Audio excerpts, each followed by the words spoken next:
Hi friends, இப்போ நம்ம வீட்டுக்கு வீடு வாசப்படி பார்க்க போகிறோம். வீட்டுக்கு வீடு வாசப்படியில் நம்ம பல்லவி இருக்கே, நம்ம பிரியா கஷ்டப்படுறத பார்த்துட்டு மனசுக்குள்ள குழுக்குழுன்னு ஏசி போட்ட மாதிரி இருக்கா. சரி, இதெல்லாம் ஒரு பக்கம் இருக்க, கண்ணனை கூட்டு வந்து வெறுப்பேத்தோன்னு கண்ணனை கூட்டு வந்து என்னங்க அவள் சுகமாக இருக்கா, வாங்க சமாதானம் பண்ணலாம். டே, இந்த அப்பாவியான மூஞ்ச பார்த்து ஏமாறியாடா கண்ணா, மாயா கண்ணா, வலையில் விழுவக்கூடாதா அப்படின்னு சொன்னால் இவர் கேட்குறாரா அப்படிங்கிற மாதிரி இருக்குது. அதுக்கப்புறம் ஒரு வழியாக சரி பிரியாவை சமாதானம் பண்ணுவோன்னு அவரும் எவ்வளவோ பண்ணி பார்க்குறாரு, எதுவும் பண்ண முடியல. கடைசி வழியோ ஒரு வழியாக எப்படியோ சிரிச்சாதான் ஏஞ்சி போவானாட்டுக்கு. ஐயோ சிரிச்சிருவோன்னு இந்த பொண்ணே சிரிச்சிச்சுன்னா பார்த்துக்கோங்க, அந்த லெவலில் டார்ச்சல் பண்ணுறீங்கப்பா ரெண்டு பேரும் அப்படிங்கிற மாதிரி ஆயிடுச்சு. அதுக்கப்புறம் எல்லாம் சரியாயிடும், கவலைப்படாதுன்னு சொல்லிட்டு ஒரு ஆறுதலை போட்டு இவங்க கிளம்ப மறுநாள் வருதுங்க. மறுநாள் வந்தோடனே அவங்க ஒரு ஃப்ரெண்டு வராங்க. யாருன்னு பார்க்குறீங்களா, அவங்களோட காலேஜ் ஃப்ரெண்டு ஒரு லேடி வந்து திடீர்னு வாடி கோயிலுக்கு போகலான்னு சொல்லி கூப்பிட்டு வந்து, அதாவது உன் ஃப்ரெண்டு கல்யாணம் அப்படின்ட்டாங்க பொசுக்குன்னு. இவள் லவ் பண்ணுறாங்கிறது இப்பெல்லாம் தெரியுது, இதுக்கு முன்னாடி தெரியாமல் போயிடுச்சு அப்படிங்கிற மாதிரி ஆயிடுச்சு.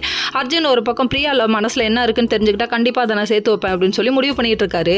இதெல்லாம் ஓகேப்பா, முதல்ல பையன் யாருன்னு கண்டுபிடிச்சிங்களா அப்படிங்கிற மாதிரி ஆயிடுச்சு. இந்த காலத்தில் இப்படி ஒரு நான் அடடே ஆச்சரியக்குறின்னு ஒரு ஆச்சரியத்தை போட்டலாமா அப்படிங்கிற மாதிரி இருக்குது. அதுக்கப்புறம் ஒரு வழியாக நம்ம பிரியா தலைதறிக்க ஓடிய வந்து கல்யாணத்தை நிப்பாட்டலாம்னு பார்த்தா டும் போட்டாங்க. கவலைப்படாதமா, அது டூப்ளிகேட் கல்யாணமா, அதான் ப்ரொமோவில் விட்டாங்களேம்மா, அப்புறம் ஏமா கவலைப்படுற அப்படிங்கிற மாதிரி ஆயிடுச்சு. நம்ம பிரியா ஒரு பக்கட்டும் ஜர்க் ஆயிடுச்சு. ஐயோயோ என் வாழ்க்கை போயிடுச்சேன்னு சொல்லிட்டு கவலைப்பட்டு வெளியே வருது. சரி விடுங்க, எல்லாம் சரியாயிடும், இதுக்கு தான் காற்றுள்ள போதே தூற்றிக்கொள்னு சொல்கிறது. Okay friend.